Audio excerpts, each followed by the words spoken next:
Magandang umaga, Pilipinas. Alamin natin ang magiging lagay at taya ng panahon ngayong araw ng Martes, 25 August 2026.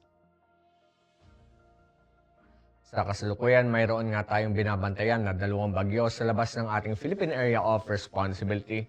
Una na dito ay si Typhoon Saudel o formerly si Obet na nakalabas na ng ating Philippine Area of Responsibility kagabi ng 9:30 p.m. Ito'y huling namataan kaninang alas 3 ng umaga sa layong 1,180 kilometers silangan-hilagan-silangan ng extreme northern Luzon. Ito ay may lakas ng hangin ng 150 kilometers per hour mula sa sentro at pagbugso na 180 kilometers per hour.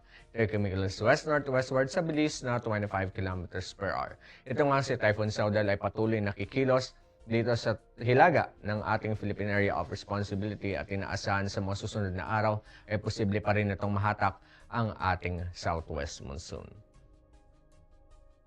Samantala, si Tropical Depression at Sunny naman na ating binabantayan na nasa labas din ng ating Philippine Area of Responsibility ay huli ding namataan kaninang alas 3 ng umaga sa layong 1,760 kilometers silangan ng Northern Luzon. Ito ay may lakas ng hangin na 55 kilometers per hour mula sa sentro at pagbugso na 70 kilometers per hour.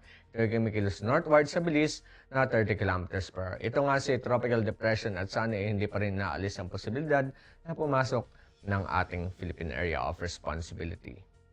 Samantala yung southwest monsoon naman o yung ating hanging habagat ay patuloy ng mga kaapekto dito sa may bahagi ng Luzon. At para sa ating general area forecast, asahan pa rin natin ang Metro Manila, Ilocos Region, Cordillera Administrative Region, Cagayan Valley, Central Luzon, Cavite, Batangas at Rizal ay mga karanas ng maulap na kalangitan na may kalat-kalat na pagulan, pagkidlat at pagkulog. Samantala ang nalalabing bahagi ng Luzon, buong Visayas, ganoon na rin sa buong Mindanao, asahan naman natin ang bahagi hanggang sa maulap na kalangitan na may pulo-pulong pagulan, pagkidlat at pagkulog. Para naman sa ating flight level wind chart, dito sa 2,500 at 5,000 feet, patuloy pa rin tayong makakaranas ng malalakas na hangin.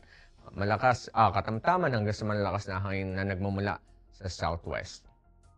Samantala dito sa 10,000 feet, magmula dito sa may bahagi ng extreme northern Luzon hanggang dito sa may bahagi ng Mindanao, asahan pa rin natin ang hangin ay magmumula from west to west-southwest. Samantala dito sa 18,000 feet, malalakas na hangin pa rin ating aasahan dito sa bahagi ng extreme northern Luzon at northern Luzon. Samantala sa nalalabing bahagi naman ng ating bansa, asahan naman natin ang mga variable winds.